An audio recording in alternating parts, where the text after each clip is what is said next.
এইবারে আহমেদের সমস্ত বন্ধুর মুখ একদম হাঁ হয়ে গেল। এটা কিভাবে সম্ভব? আহমেদ কবে থেকে এরকম হ্যাংলা হলো? শিয়াম তো এবার বলে ফেলল, এই বেটা, এটা কি বলছে? আমি এতক্ষণ কনফিউশনে ছিলাম, কিন্তু আমি বা শিওর একে জিন ভূতে ধরেছে ভাই। বাকিরা তো অবাকের চূড়ান্ত পর্যায়ে পৌঁছে কথা বলা বন্ধ করে দিয়েছে। আহমেদের কথা শুনে এবার রোজা বলল। কার নাম্বার? আমার? আহমেদ বিরক্ত হয়ে বলল, আমার সাথে 1 কাপ কফি খেতে হবে এবং তোমার ফোন নাম্বারটা দিতে হবে। আহমেদের এমন কৌতুকে এবার তার বন্ধুরা অবাক হওয়া ভুলে গিয়ে হু হা করে হেসে উঠল। হুমায়রাও হাসি আটকে রাখতে পারল না, সেও ফিক করে হেসে ফেলল। রোজা কিছুটা লজ্জা পেল আর আস্তে করে বলতে শুরু করলো, নাম্বারটা দিন। 017। আহমেদ ফোন বের করে রোজার নাম্বারটা নিয়ে নিল। এরপরে রোজার নাম্বারে মিসড কল দিল। রোজার ফোন হাতেই ছিল। আহমেদ বলল। সেভ করে রাখো। রোজা বলল। মানে একটা কথা। আহমেদ ভ্রু কুঁচকে তাকালো। রোজা বলল। কফিটা কি এখুনি? আহমেদ মুচকি হাসলো আর বলল, না, এখন না, ভার্সিটি শেষে আমার জন্য বাইরে অপেক্ষা করবে। যদি আমার জন্য অপেক্ষা না করে চলে গিয়েছো তাহলে আমি ভেবে নেব তোমার মতো অকৃতজ্ঞ এই গোটা দুনিয়াতে নেই। রোজা এবার অসহায় চোখে তাকালো। সে কখনোই অকৃতজ্ঞ না, অবশ্যই ভার্সিটির বাইরে অপেক্ষা করবে আহমেদের জন্যে। রোজা আবারও হাত কচলাতে কচলাতে বলল। আরেকটা কথা। আহমেদ স্বাভাবিকভাবে বলল। কি? রোজা বলল।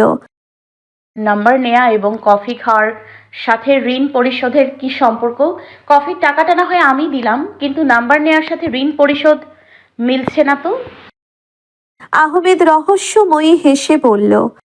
সেটা তোমার না জানলেও চলবে, এখন যাও। রোজা মাথা নাড়িয়ে হুমায়রাকে নিয়ে চলে গেল। তাদের চলে যাওয়ার পর শিয়াম বলে উঠল। কিরে বন্ধু, ব্যাপারটা কি? কখনো কোনো মেয়ের সাথে কথা বলিসনি, আর হঠাৎ এমন বোকা টাইপের একটা মেয়ের সাথে কথা বললি, আবার নাম্বারটাও নিয়ে নিলি। বিষয়টা তো ঠিক ঠেকছে না আমাদের কাছে। আহমেদের বেস্ট ফ্রেন্ড তৌসিফ বলে উঠল। ব্যাপার কি? তোর তো হাবভাব আমি ঠিক দেখছি না, সত্য করে বলতো। আহমেদ একবার তাকালো রোজার প্রস্থানের দিকে। রোজা চলে যাওয়ার দিকে তাকিয়ে আহমেদ মাথা চুলকে বলল। মেয়েটা একটু ভিন্ন। সবাই হো হো করে উঠল। তৌসিফ বলে উঠল। ও আচ্ছা, কি এমন দেখলি যে ভিন্ন মনে হলো? আহমেদ জবাব দিল না। যেদিন আহমেদ রোজাকে আত্মহত্যা করতে গিয়ে বাঁচিয়েছিল সেই রাতে আহমেদের ঘুমই হয়নি। চোখ বন্ধ করলেই চোখের সামনে ভেসে উঠছিল রোজার মুখশ্রী। বারবার রোজার কথা মনে পড়ছিল। বারবার মনে পড়ছিল সেই সুদীর্ঘ পল্লব বিশিষ্ট আখি জোড়া। চোখের পানিতে ভিজে থাকা সেই নেত্র পল্লব মনে করেই আহমেদের সেদিন রাতের ঘুম উড়ে গিয়েছিল। এর কারণ কি আহমেদ নিজেও জানে না, কিন্তু রোজাকে নিয়ে এই কয়েকদিনে তার অনেক হ্যালুসিনেশন হয়েছিল। যেদিকে তাকাচ্ছিল সেদিকেই রোজাকে দেখতে পাচ্ছিল। এই অদৃশ্য পিছুটান থেকে বাঁচতে সে এই কয়েকদিন ভার্সিটিতেই আসেনি, কিন্তু তবুও ভাগ্যের লিখন কি খণ্ডানো যায়? ঠিক এভাবেই শুরু হয়েছিল তাদের নতুন গল্প। এভাবেই চলে যায় আরো কয়েকটা মাস। এই কয়েকটা মাসে আহমেদ এবং রোজা দুজনেই অনেক ক্লোজ হয়ে যায়, কিন্তু সেই রকম ক্লোজ না। শুধু একটু পরিবর্তন হয়েছে যে রোজা এখন আগের মতো আহমেদের সাথে কথা বলতে এত ভয় পায় না। তারা আসলে দুজন দুজনকে খুবই ভালোবাসে। তারা সেটা নিজেরাও জানতো, কিন্তু কখনো প্রকাশ করতে পারতো না। রোজা নিজের ভালোবাসা প্রকাশ করতে পারতো না ভয় এবং লজ্জায়, আর আহমেদ ভালোবাসা প্রকাশ করতে পারতো না কারণ সে নিজেই কনফিউজড ছিল। আহমেদ প্রায় ভাবতো এটা কি ভালোবাসা নাকি অন্য কিছু, নিজেই উত্তর পেত না। এ কারণে সেও নিশ্চিত ছিল না, না হলে সে কবেই রোজাকে প্রপোজ করে দিত। এদিকে আহমেদ নিশ্চিত না হলেও আহমেদের হাবভাব কাণ্ডকলাপ দেখে আহমেদের বেস্ট ফ্রেন্ড তৌসিফ ঠিকই বুঝে ফেলল যে আহমেদ রোজাকে ভালোবেসে ফেলেছে, কিন্তু এই ছেলে তো সেটা মানতে নারাজ। এর মধ্যে আহমেদ এবং রোজার মধ্যে কাঁটা হিসেবে আগমন ঘটেছিল সারিয়া নামে একটি মেয়ের। মেয়েটি আহমেদের ক্লাসমেট। সে সব সময় শুধুমাত্র আহমেদের কাছাকাছি থাকার চেষ্টা করে। তাকে ধমক দিলেও সে নির্লজ্জের মতো আহমেদের সাথেই থাকার চেষ্টা করে। বিষয়টা আসলে রোজা জানতো না, কারণ ও মনে করত সারিয়া আহমেদের বন্ধু। একদিন আহমেদ একটি গল্পের বই রোজাকে পড়তে দিয়েছিল। রোজা সেটি ফেরত দিতে আহমেদের ক্লাসে গিয়েছিল, কিন্তু আহমেদের কাছে যাওয়ার আগেই তাকে আটকে দিয়েছিল সারিয়া এবং বলেছিল, কোথায় যাওয়া হচ্ছে? যেহেতু সারিয়া রোজার সিনিয়র, তাই সে ভদ্রতার সহিত বলল, আপু, ওনার বইটা ফেরত দিতে চাচ্ছিলাম। সারিয়া যেন বিরক্ত বোধ করল, তারপর মুখ কুঁচকে বলল, আমাকে দাও, তোমাকে চিন্তা করতে হবে না, আমি দিয়ে দিচ্ছি, ও এখন ব্যস্ত। রোজা সহজ সরল মনে কথা না বাড়িয়ে বইটি এগিয়ে দিয়েছিল সারিয়ার দিকে। এরকম আরো অনেক ঘটনা রয়েছে যেখানে রোজা এবং আহমেদের মাঝে সারিয়া মাঝে মাঝে ডুবে যায়, কিন্তু রোজা সেটাকে নেগেটিভ ভাবে দেখেনি। আর আহমেদও জানতো যে সারিয়া মাঝে মাঝে রোজাকে হুমকি দিত আহমেদের কাছাকাছি না যাওয়ার জন্যে। আহমেদের না জানাটাই যেন কাল হয়ে দাঁড়ালো। এরকমই একদিন বিকেল বেলা আহমেদ রোজাকে কল করে। রোজা তখন তার কাপড় ধুয়ে দিচ্ছিল। রিংটোন শুনে সে দ্রুত গতিতে তার হাত ধুয়ে এসে ফোন তোলে, কারণ সে খুব ভালো করেই জানে এই সময় আহমেদ কল করবে। কেন জানি আহমেদ কল করলেই তার বুকটা ধুকপুক করে। কলটা ধরার সাথে সাথে আহমেদ বলল, কি করছো? ব্যাস, রোজার বুকে শীতল হাওয়া বয়ে গেল। আহমেদ সবসময় কল করে প্রথমে এই কথাটাই তাকে বলে, আর এই ছোট্ট কথাতেই রোজা কেন জানি খুব শান্তি অনুভব করে। রোজা নিজের নখ খুঁড়তে খুঁড়তে বলল, আমার কাপড় ধুচ্ছিলাম।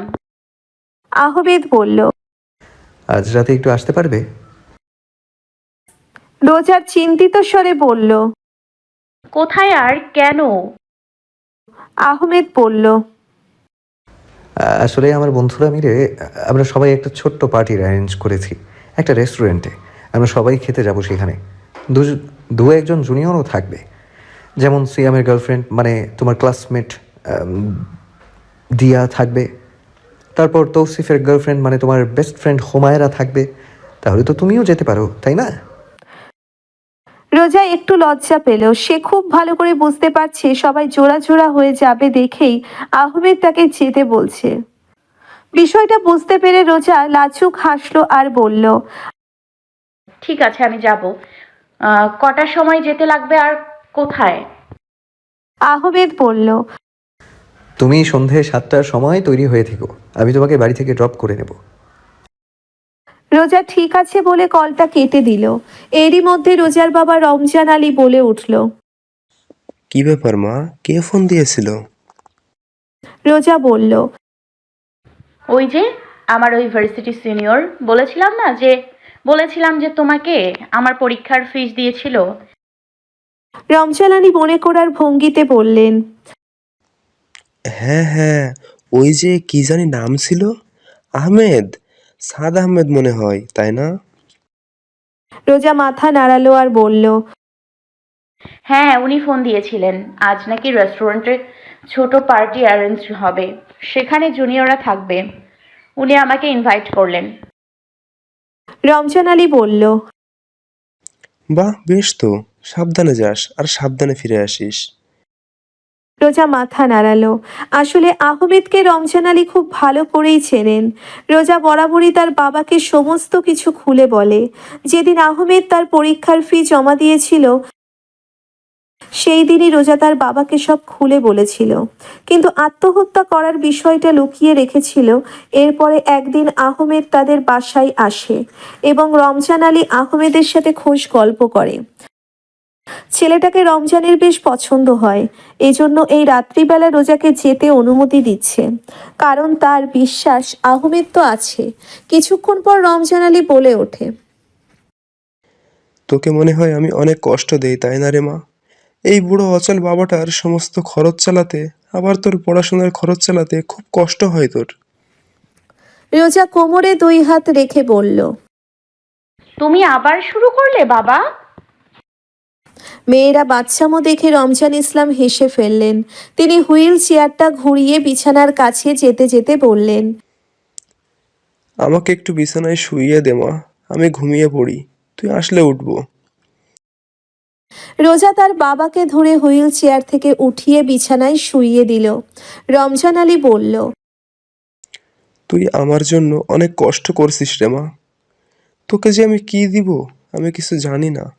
আমি আল্লাহর কাছে দু হাত তুলে অজস্র দোয়া করি যেন আল্লাহ তোকে অনেক সুখের জীবন দেয়, যেন আমার আর তোর মায়ের মতো এরকম জঘন্য ভবিষ্যৎ তোর না হয়। তোর জন্য অনেক সুন্দর রঙিন একটা ভবিষ্যৎ হোক, এটাই আমার একমাত্র চাওয়া। রোজা কিছু না বলে নীরব থেকে তার বাবার বুকে মাথা রাখলো। একটু পরে বলল, তুমি রাতের খাবারটা এখনই খেয়ে নাও বাবা, আমার আসতে যদি দেরি হয়। আহমেদের অনুরোধে রোজা সেদিন নিজেকে সাজিয়েছিল এক বিশেষ আভায়, যেন আকাশের নীলতার সঙ্গে একাকার হয়ে গিয়েছে।